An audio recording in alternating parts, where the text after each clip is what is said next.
eu vou convocar aqui para a mesa primeiro o Dr. Francisco Maia, que é da Comissão de Direito da Construção da UAB de Minas Gerais, o Dr. Sérgio Pires, que é do presidente do IPUC de Curitiba, e o Dr. Flávio Amaral, que é procurador do Estado do Rio de Janeiro. Já inicio agradecendo a presença dos três e imediatamente passo a palavra para o Dr. Francisco Maia, que vai fazer a condução do painel.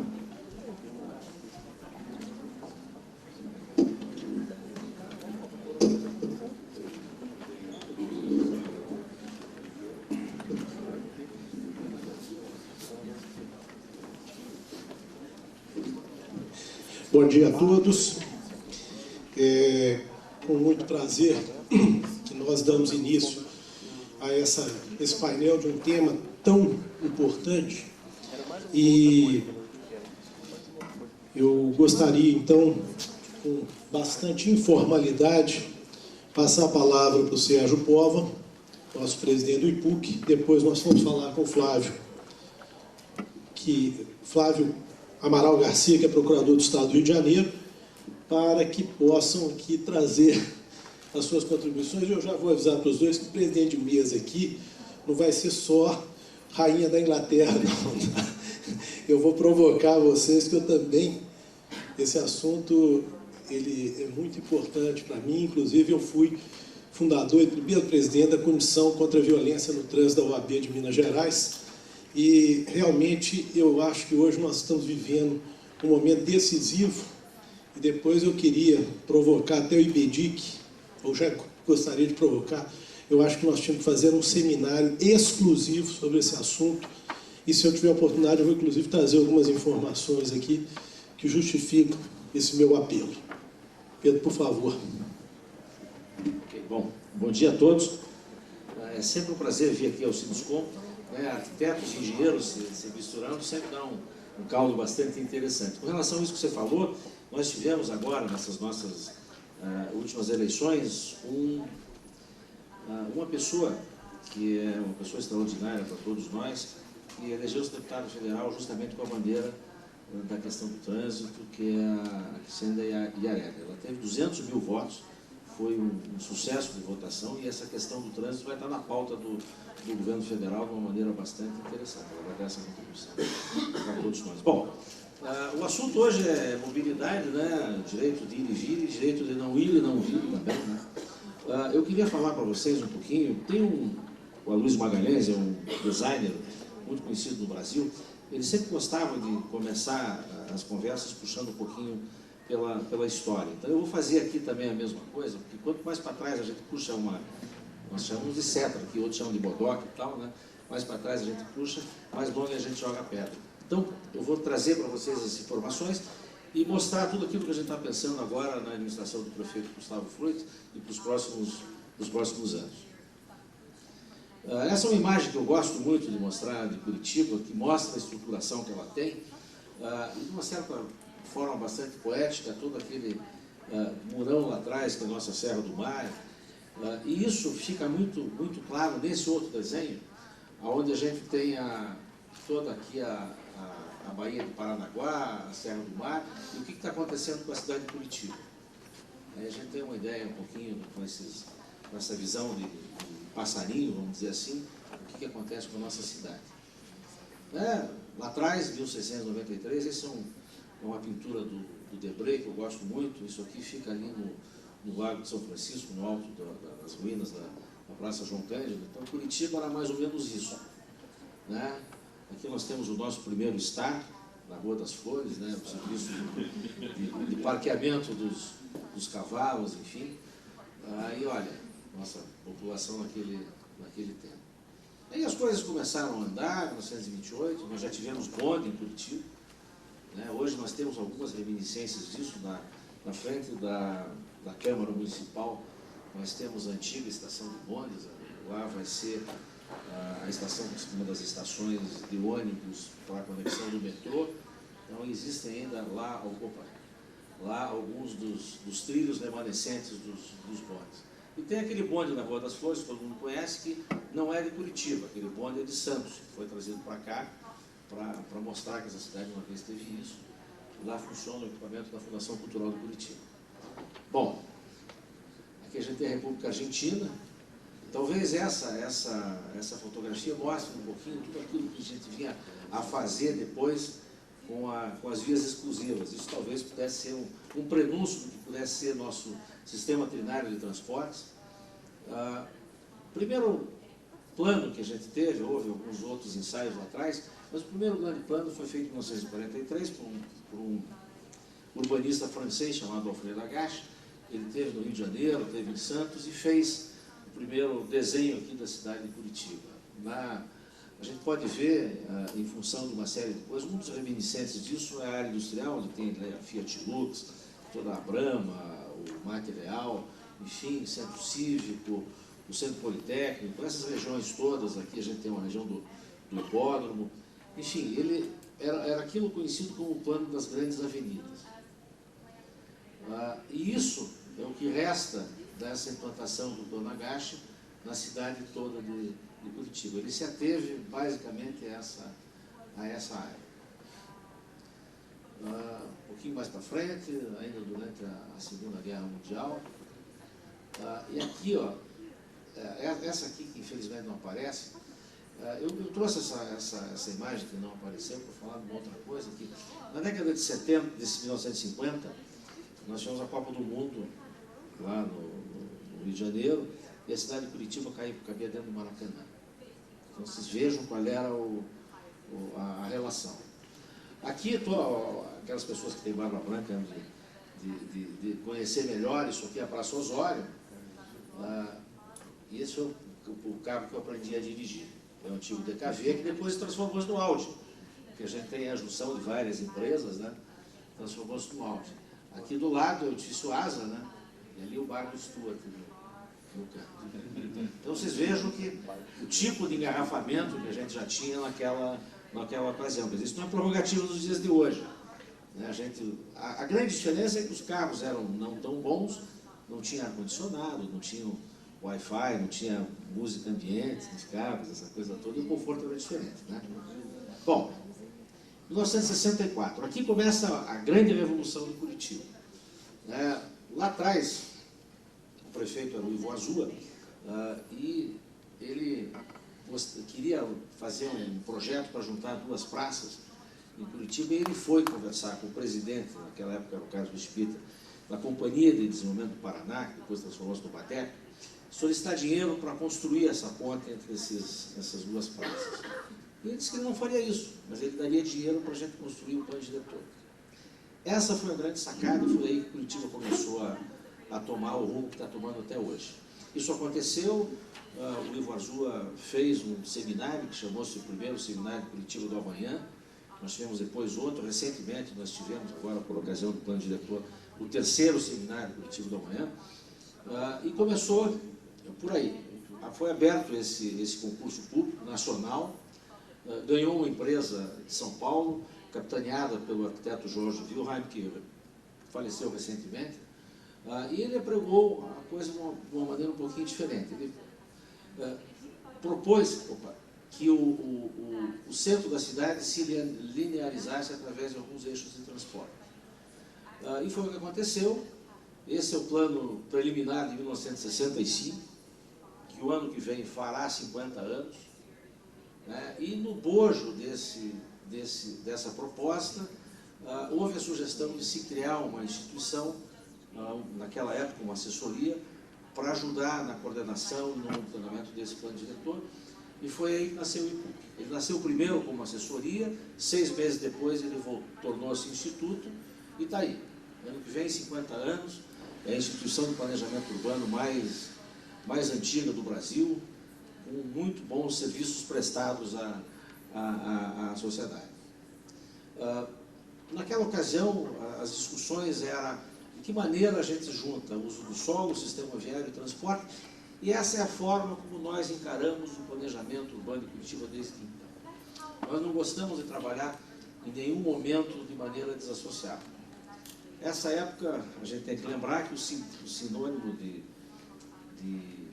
progresso para o Brasil era Brasília, né, com suas superquadras, o carro, amplas avenidas, E aqui a gente foi no outro rumo. Nós tiramos as ruas de pedestre, o transporte público e os parques para conter enchentes. Então, tudo foi uma outra contramão. Naquela época, achavam que a gente era louco e tudo, mas, como dizem que todo brasileiro de médico e louco tem um pouco, aqui em Curitiba a gente diz que de médico, louco e planejador urbano todo mundo tem um pouco. Então, a coisa está andando nesse sentido.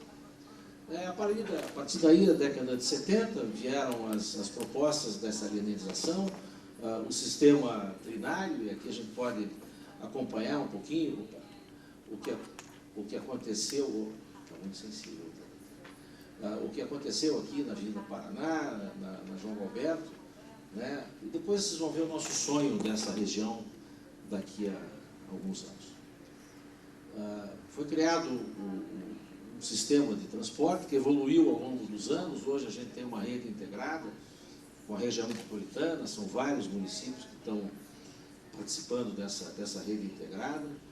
Aí existem discussões bastante grandes, nós estamos aí com uma tarifa integrada também, nós queremos agora discutir, abrir isso tudo, enfim, tem aí uma conversa boa pela frente para gente falar sobre isso. E isso é um pouquinho a evolução do nosso sistema. Se ele começou em 1975 assim, ele hoje está assim. Então vocês vejam que a forma orgânica e a capilaridade que o sistema de transporte de Curitiba oferece para vários municípios da região metropolitana e para Curitiba. E aqui a gente trabalha com duas cidades, né? Aquilo que a gente chama de Curitiba legal, dentro digamos, dos limites da cidade, e a Curitiba real, que é integrada com a própria região metropolitana. Nós levamos essa mesma ideia para a linha verde, para as pessoas que não são daqui. Essa aqui era a antiga BR-116, que ligava Porto Alegre a São Paulo, passava por Curitiba, criando uma espécie de acidente geográfico. E aí a gente fez uma série de propostas, e o sonho é que ela venha a se transformar nisso daqui a vários anos. É bom sempre lembrar que a consolidação do sistema, do eixo estrutural de Curitiba, está se dando ao longo de 40 anos. Então, a gente tem que pensar que o mercado imobiliário, enfim, a construção de uma cidade se dá ao longo de muitos anos, de acordo com a vontade do mercado também. Aqui é uma visão da trincheira que a gente pretende construir ali no Tarumã, perto do Colégio Militar. Aí aconteceram as melhorias que todos nós estamos carecas de saber no sistema, né? Biocombustível, o ligeirão, o ônibus híbrido, toda a questão do impacto de mudanças climáticas, de que maneira a gente faz isso com a pegada de carbono, enfim. Lá atrás, hoje talvez até fosse muito difícil a gente ter uma Rua das Flores, porque os problemas são tão grandes, o enfrentamento que a gente teria com a sociedade seria de tal ordem, que não sei se a gente conseguiria implantar uma rua de pedestres da maneira como a Rua das Flores foi implantada. Para aqueles que vêm de fora, a Rua das Flores foi implantada em um final de semana. Então, isso mostra uma vontade política, na ocasião, para se tocar isso. Houve toda uma gritaria, e depois, quando a coisa se consolidou, todo mundo resolveu fazer isso no Brasil. Então, vocês viram, isso foi em 1972. Agora eu vou falar um pouquinho do que a gente está pensando em termos de mobilidade para frente, quais são as ideias dessa administração no que diz respeito à média e alta capacidade e também baixa capacidade. A primeira delas é o metrô.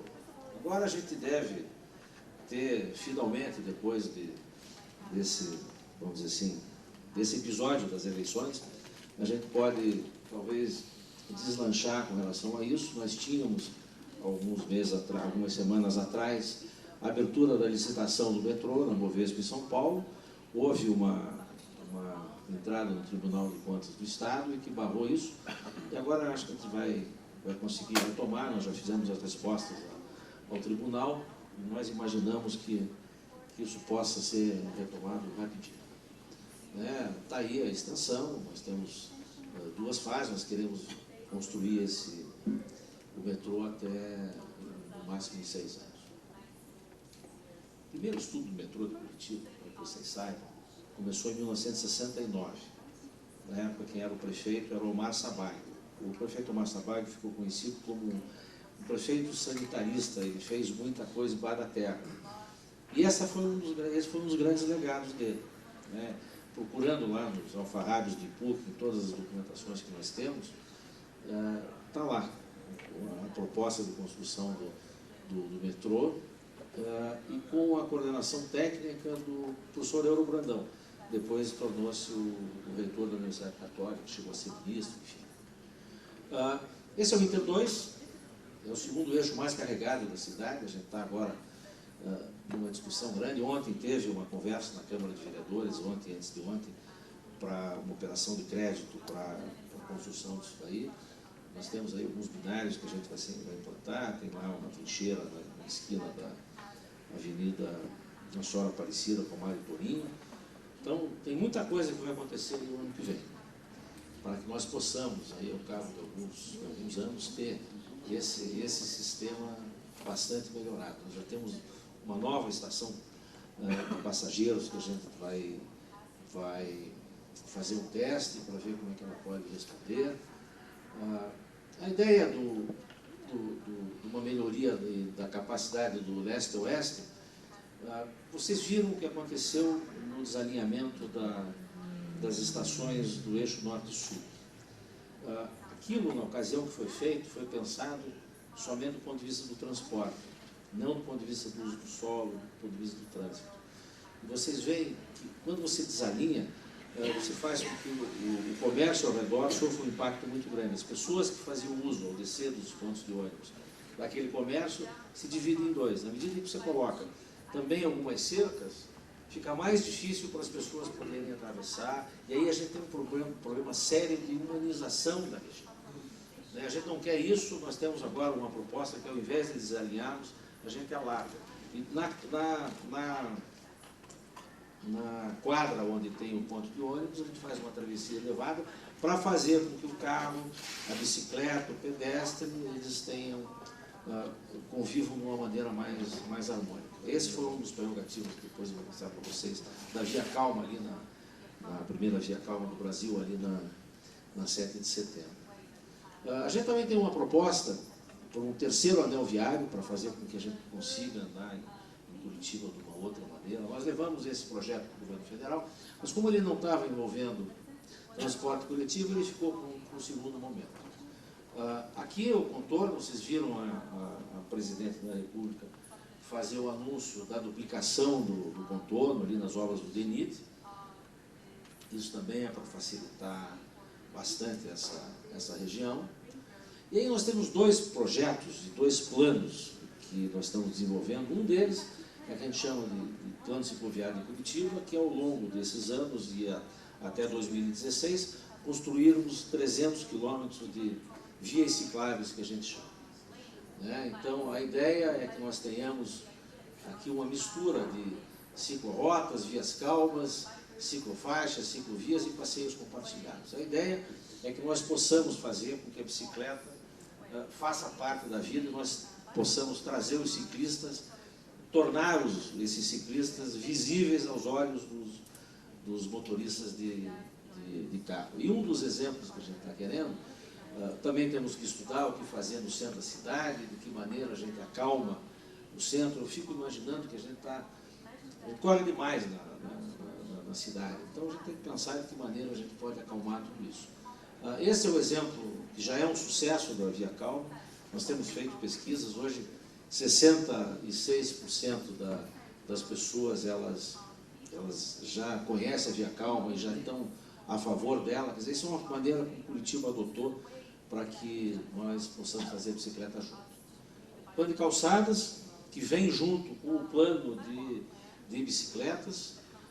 Aí também tem várias metas. Vocês viram o que aconteceu aqui ao longo da Copa, áreas acessíveis, áreas mais históricas. Aqui a gente tem um projeto muito interessante que chama-se Caminho de Luz. A ideia é que, a partir do Portal do Futuro, nós consigamos fazer a conexão entre equipamentos urbanos municipais com calçadas dotadas da melhor infraestrutura, com luminosidade, para que as pessoas possam transitar e ter segurança.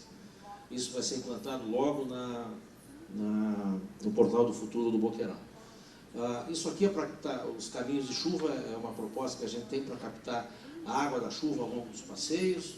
A regularização fundiária, isso é um dos problemas sérios que a gente enfrenta. O que a gente faz com essas áreas de calçada? Existem exemplos fora do Brasil que a gente já começa a adotar. Aqui também algumas revisões na nossa legislação, de que maneira a gente pode fazer isso. Calçadas de valor cultural.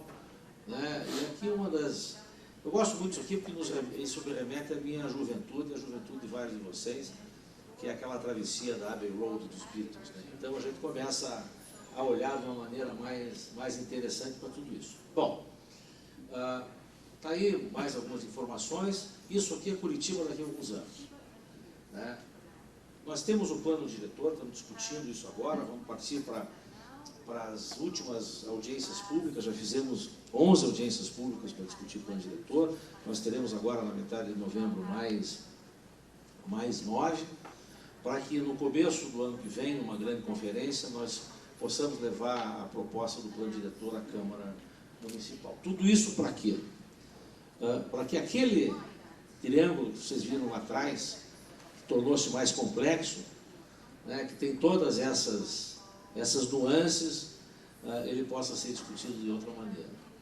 E aí a gente tem alguns desafios que nós temos que enfrentar ao longo desses anos. Né, que eu não vou falar, mas aqui vocês podem ver o que a gente tem que discutir lá para frente. De que maneira que a gente vai fazer essa cidade, a cidade que a gente quer, de que maneira que a gente vai fazer Curitiba uma cidade, nos próximos 50 anos, mais humana, mais participativa e mais inovadora. Esse é o nosso rumo. E aqui eu mostro para vocês, ao final, uma imagem que eu acho que é aquilo que a gente quer deixar como forma de provocação. Se a gente tem hoje o sistema trinário de transporte com o ônibus expresso no meio, amanhã a gente vai ter isso. E transformar essa área no maior parque linear que a gente tem em Curitiba. Então isso aqui é o nosso sonho. Trazer desde lá do Pinheirinho até o Cabral e depois até a Santa Cândida, a substituição desse ônibus por um grande lugar de lazer. É isso aí que eu tinha para contar para vocês, de uma maneira bem rápida. Eu acho que eu cheguei nos 5 minutos que estava precisando. Muito obrigado.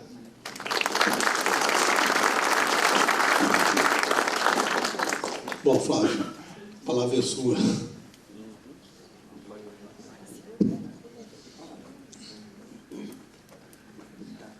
Boa tarde a todos. É uma enorme satisfação participar aqui do 3º Congresso Internacional do Instituto Brasileiro de Direito da Construção.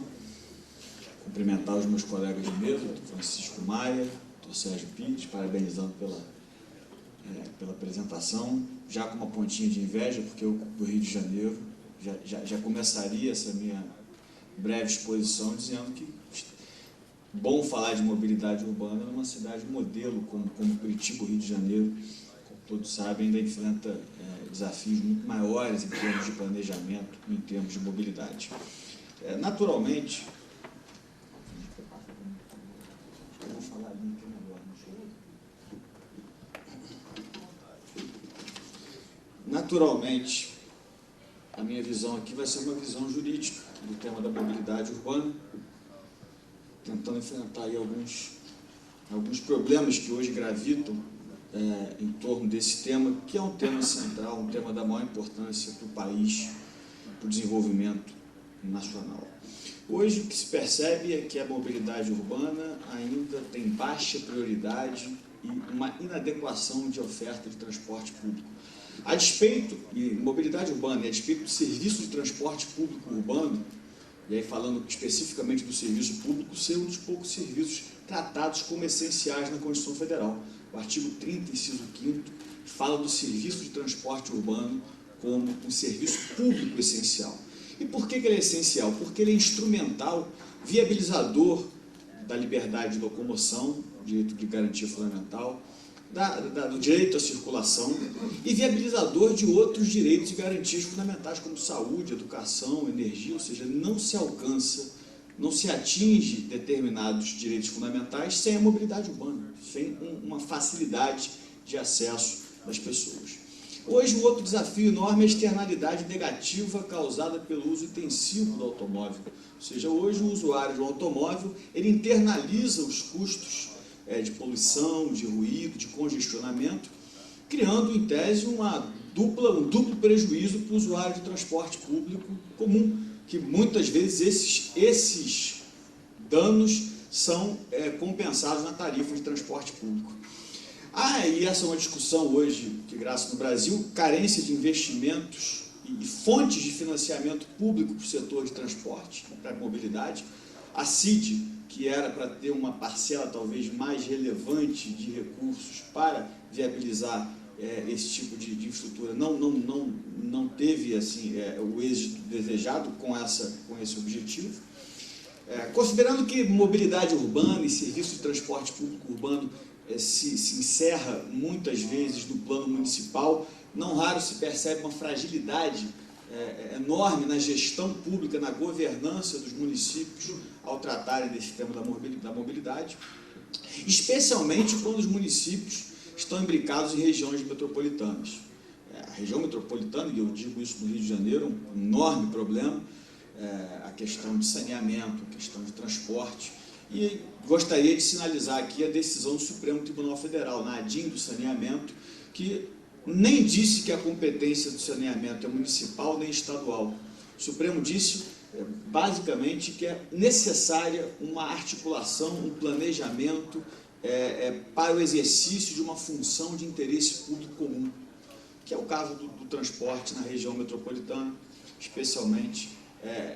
E acredito que o modelo que vai prevalecer ou é um modelo de consórcio ou é um modelo de autarquias interfederativas em que o poder decisório seja partilhado. E esse tema é absolutamente fundamental quando se fala de mobilidade urbana, em que não caberá uma solução local, mas uma solução regional a partir de um consenso dos entes públicos que integram aquela região, de um planejamento, como colocado já anteriormente. Os sinais contraditórios da política macroeconômica, porque se de um lado o governo federal diz que é absolutamente necessária a mobilidade urbana, e essa foi uma das pautas principais das manifestações de junho do ano passado, de outro, a gente tem no plano macroeconômico redução do IPI a zero e ampliação do crédito para a compra de carros, ou seja, de um lado se mobiliza e se investe em infraestrutura de transporte, mas de outro, e aí não gostaria de entrar no mérito dessa decisão, mas na política macroeconômica há um incentivo cada vez maior para a compra e utilização de carros. E um tema fundamental, e repito, me parece que das manifestações, a mobilidade urbana foi uma das principais vitrines aí de reclamação de todos envolvidos. Nesse cenário em que não há recurso público suficiente para viabilizar a infraestrutura e a gestão necessária, me parece absolutamente claro que é indispensável a atração de investimentos privados.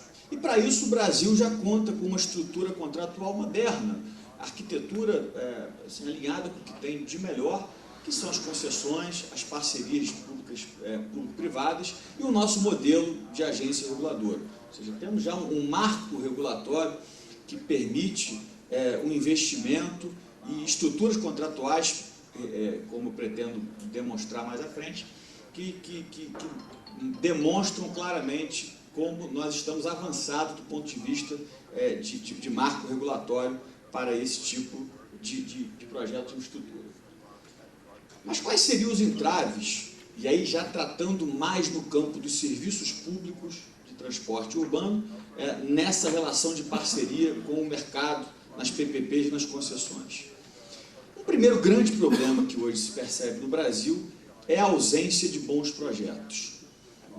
Não raro, o ente federal tem recursos para transferir para os municípios e os municípios muitas vezes não conseguem viabilizar, estruturar um bom projeto por falha de governança, de capacidade de planejamento.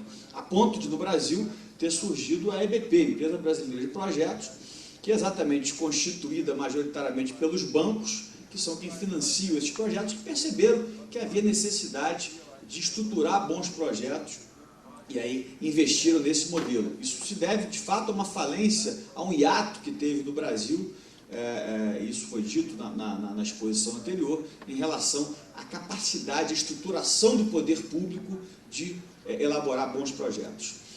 A mim parece também que prejudicou, e aí eu falo de infraestrutura no plano mais amplo, que um retrocesso no modelo regulatório brasileiro, ou seja, o Brasil começou com as agências reguladoras num plano de independência, autonomia, mas me parece que nos últimos anos, de novo, eu imaginava estar aqui discutindo análise de impacto regulatório, mas ainda se discute investidura, ainda se de conselheiros de agência, ainda se discute aparelhamento, contingenciamento das agências reguladoras. É um tema absolutamente fundamental para quem investe em infraestrutura. O Brasil teve um retrocesso, avançamos muito no início da década de 90, mas acho que tivemos um retrocesso.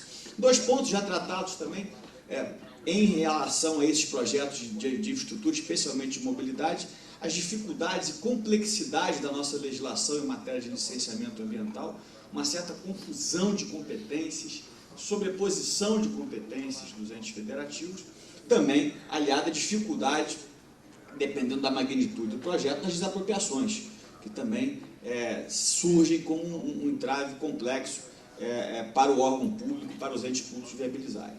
Ainda um entrave, e essa é uma visão, uma percepção pessoal que eu tenho, é o apego à centralidade da Lei 8.666. A Lei 8.666 é uma lei de 93 que reflete o direito administrativo de 1993. De 1993 para 2014, muita coisa aconteceu no direito administrativo, no direito como um todo, e ela é uma lei que vem sendo e ainda tem uma aura de centralidade que se aplica, por exemplo, subsidiariamente a projetos de infraestrutura. E é muito difícil imaginar uma lei, e esse é sempre um questionamento que eu me faço, como uma mesma lei pode servir para construir a usina de Jirau e comprar copo de plástico.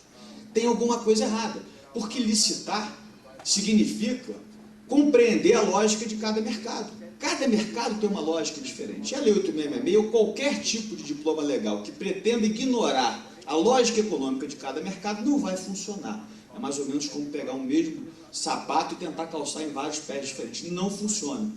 E isso, esse apego à centralidade da 8.666 ainda é um apego muito presente no Poder Judiciário, nos tribunais de contas, que não raro puxam algum dispositivo da Lei 8.666 que, em projetos de infraestrutura, por exemplo, podem complicar, porque a lógica dela não é a lógica desse tipo de projeto.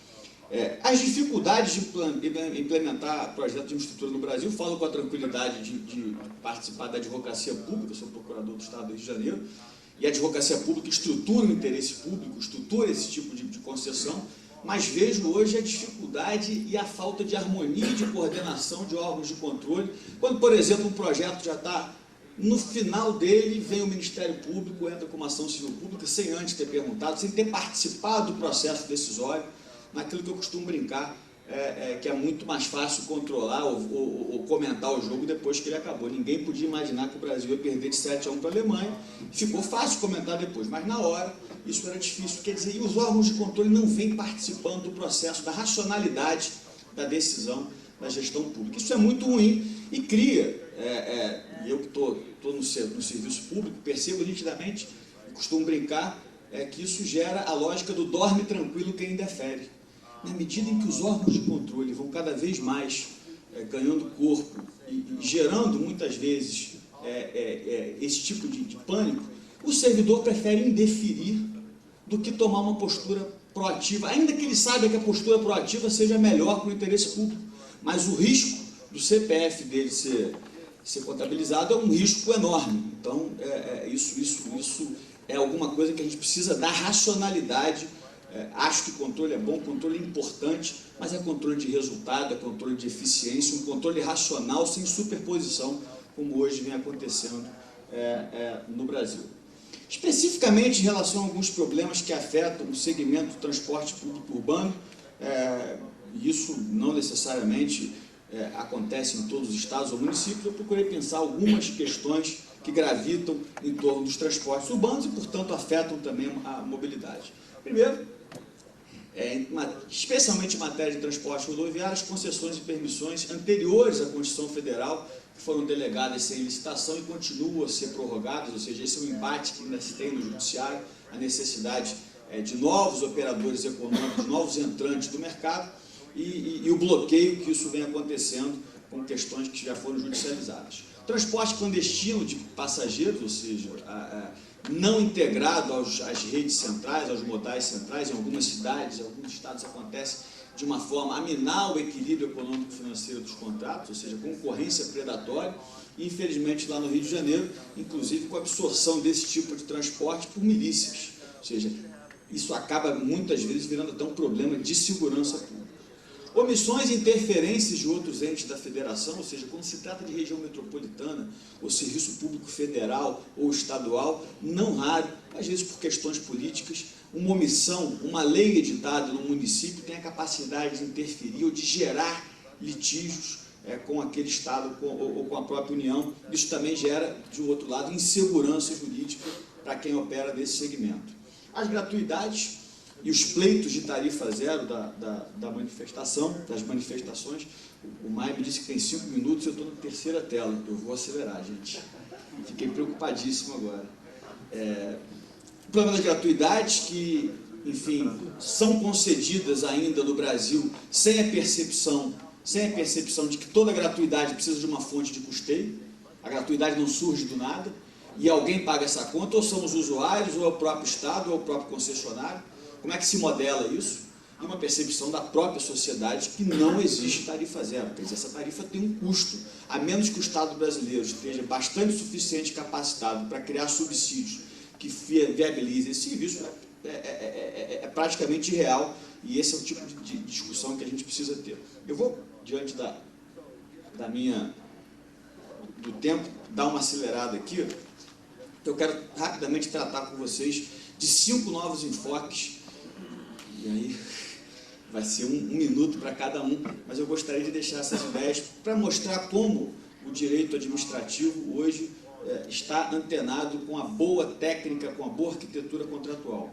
Primeiro, a ideia de contrato regulatório. A ideia de que as PPPs e as concessões viabilizam uma parcela relevante de regulação. Às vezes a gente acha que regular é só pela agência. No contrato de concessão, na PPP, grande parte das decisões regulatórias são tomadas ali, especialmente nos setores de monopólio natural. De modo que é fundamental que esse contrato seja também tratado e olhado com a carga regulatória que ele tem.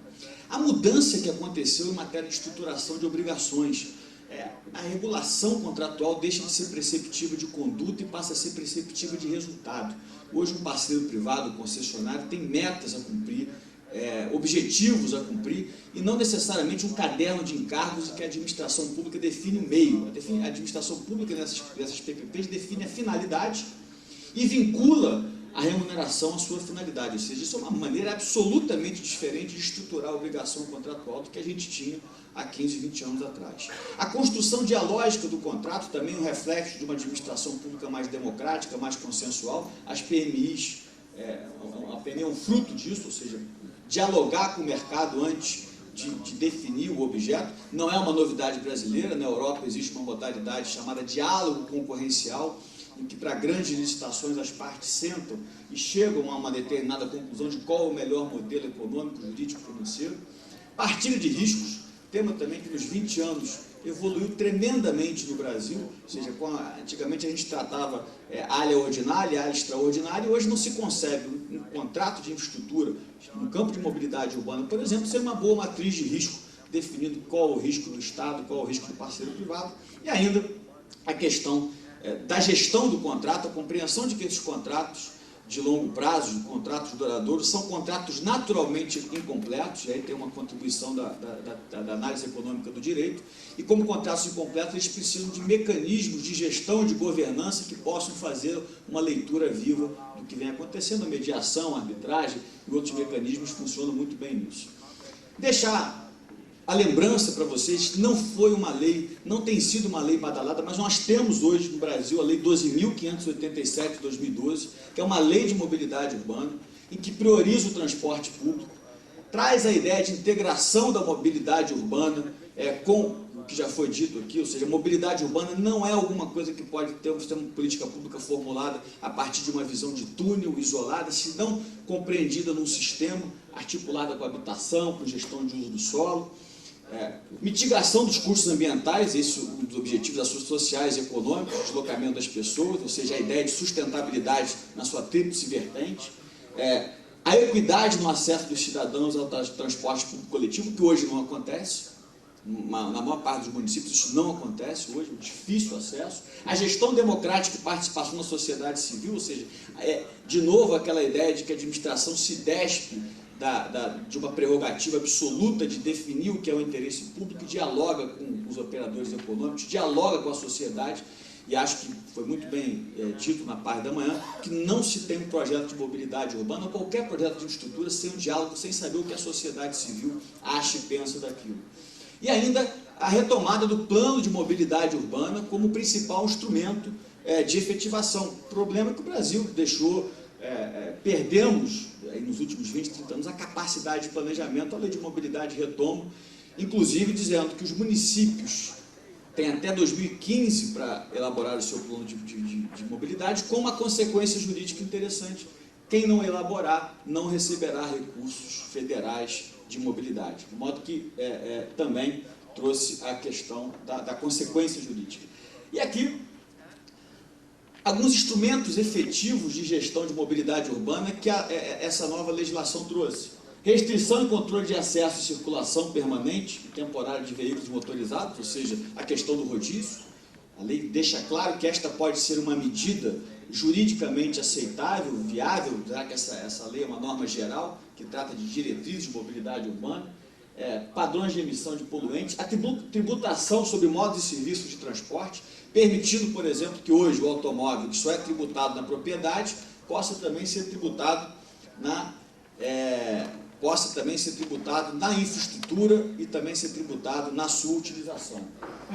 E ainda a questão do espaço exclusivo para os BRTs e modos de transporte não motorizados. Portanto, temos um marco regulatório interessantíssimo, posto à disposição, moderno em relação ao que o direito administrativo do século XXI vem trazendo. E aqui algumas coisas que eu já disse, as minhas brevíssimas conclusões, da perda de capacidade de planejamento do Estado, que precisa ser retomada. No plano do setor público, a retomada de uma governança, de uma transparência que permita viabilizar a eficiência necessária. A inadequação da Lei 8666, é preciso romper essa barreira no Brasil, de que a 8666 tem essa centralidade, cada vez mais ela vem sendo esvaziada, e o RDC é uma prova disso. A compreensão de que não só em mobilidade urbana, mas em qualquer projeto de infraestrutura, é preciso saber o que é prioritário e que o tempo da maturação desse projeto nem sempre coincide com o tempo político, e a gente que vive na máquina pública percebe que não raro esses tempos são confundidos, o que é absolutamente prejudicial para a eficiência e economicidade. A ideia de integração, sem a qual a mobilidade urbana não faz o menor sentido, ela integra uma ideia sistêmica, uma ideia de coordenação, de articulação racional com outras políticas públicas, enfim. E lei existe, os instrumentos estão aí, quer dizer, acho que do ponto de vista jurídico, nós temos um bom marco regulatório. Enfim, me coloco aí agradecendo mais uma vez o convite, tive que correr um pouco do meio para o final, já vi que o meu tempo estava esgotado, mas agradeço a honra da participação. Muito obrigado.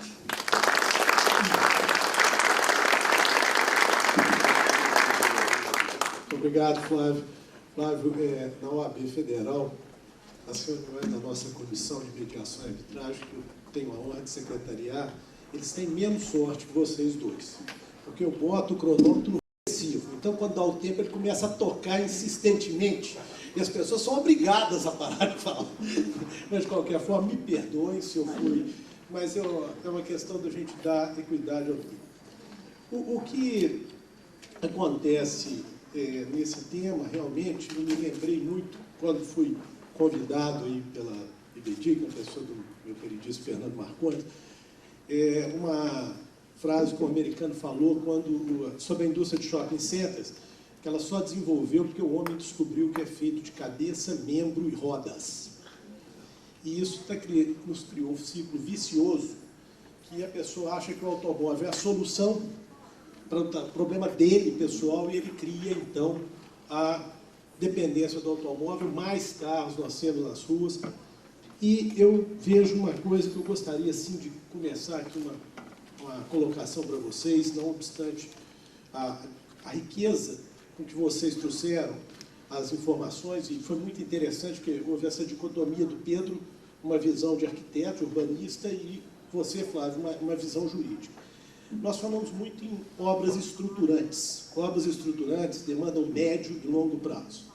E eu me recordo uma conversa que eu tive com o ex-ministro Patrus Ananias, de quem eu gosto da intimidade, sobre o Bolsa Família. E ele justificava para mim da seguinte maneira: a fome não pode esperar. Ele usou essa frase num determinado momento, e eu acho que a mobilidade urbana também não pode esperar. Nós estamos com o... Perdão, Pedro, Sérgio, desculpa, eu troquei, me perdoe. Aliás, depois que o Zé Carlos chamou de Francisco o tempo todo, eu me sinto no direito também. Mas o que eu quero dizer é o seguinte: essa questão, nós precisamos ter algumas questões imediatas. Eu li algumas coisas interessantes, rapidamente.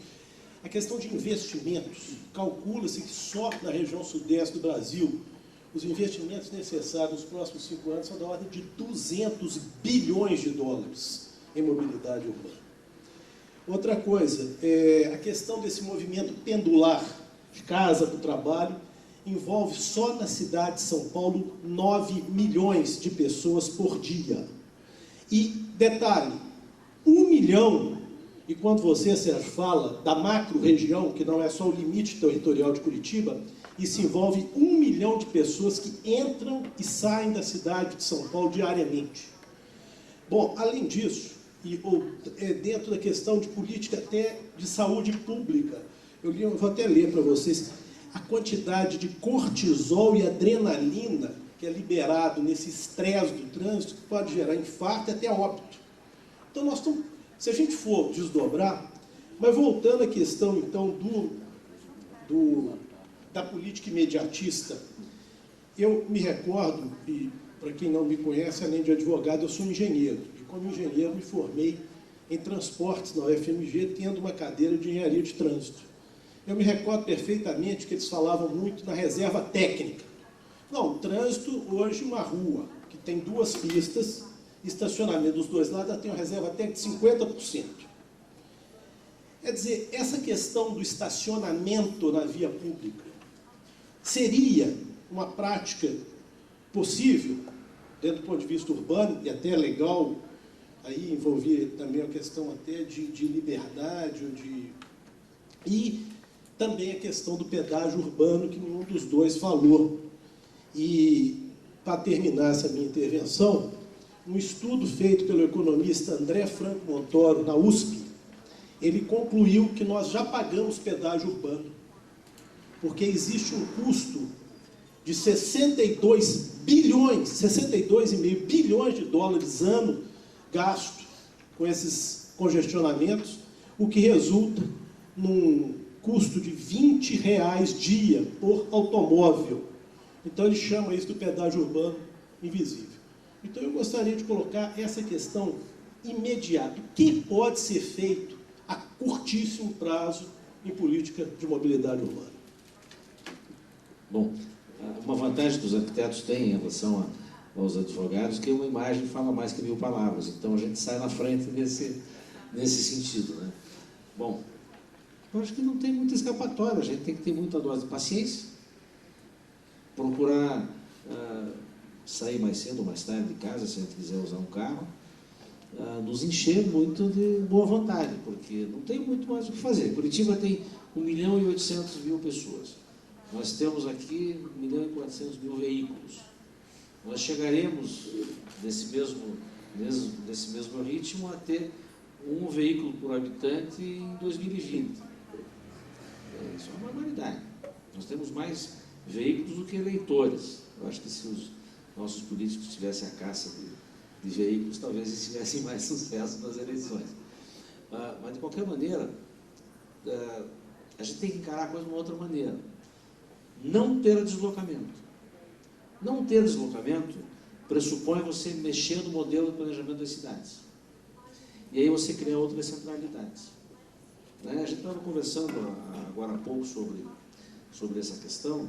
Curitiba tem um centro tradicional, existem alguns outros subcentros, como o Portão, como o Bacaxiri, como Santa Felicidade.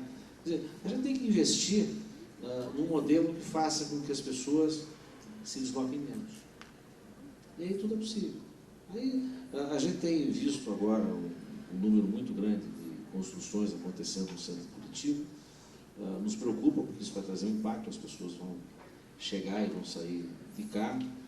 A única sugestão que eu dou é que nós vamos ter que nos nutrir de muita paciência, porque eu acho que as coisas tendem a piorar. Nós estamos investindo maciçamente, vamos construir um metrô, nós estamos fazendo com que as pessoas olhem para formas alternativas de se locomover. Pequenas distâncias, você não precisa tirar teu carro da garagem, você pode ir a pé. Eu, durante muitos anos, trabalhei na Fundação Getúlio Vargas, aqui em Curitiba, e eu andava 20 quadras a pé, muito bem, sem problema algum. As bicicletas, mas para que isso aconteça, as calçadas têm que ser legais, você tem que dar condição das pessoas andarem de bicicleta com segurança, a gente tem que educar o povo, porque hoje eu estava vendo de manhã, 2 pessoas se estapeando, não sei onde é que foi isso, foram as vias de fato, porque um bateu no traseiro do carro do outro. Quer dizer, isso que você disse, a gente está com um nível de estresse à flor da pele.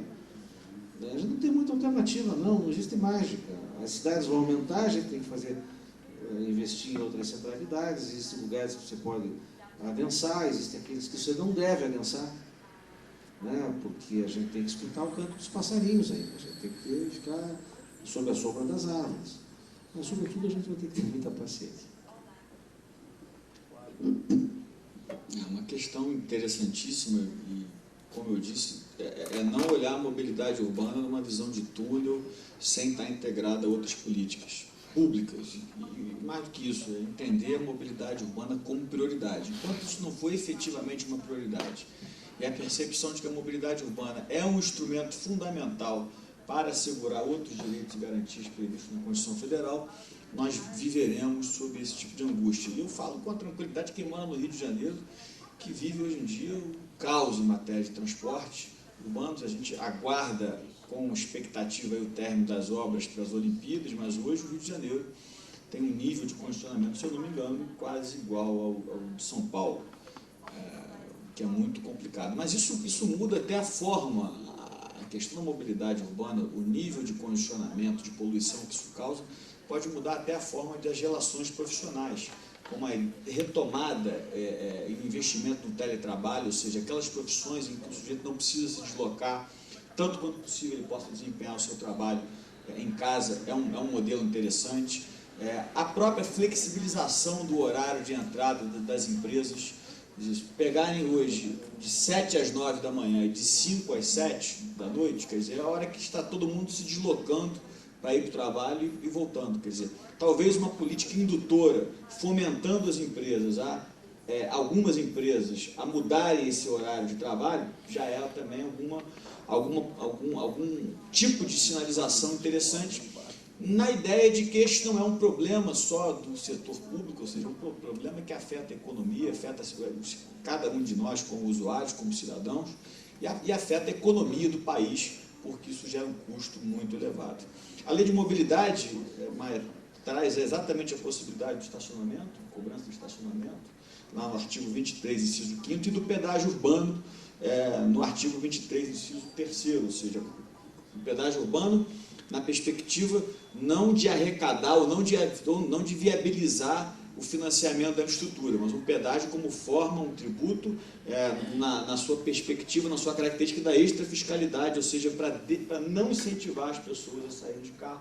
Quer dizer, esses instrumentos existem, estão na lei de mobilidade urbana, postos à disposição de todos os municípios. Agora é uma vontade política e saber manejar isso com racionalidade. Deixa eu dar um exemplo rapidinho. Teve nos visitando recentemente o prefeito da cidade de Columbus, no estado de Ohio, lá nos Estados Unidos. Para resolver o problema do centro da cidade, ele simplesmente implantou mão dupla em todo o centro.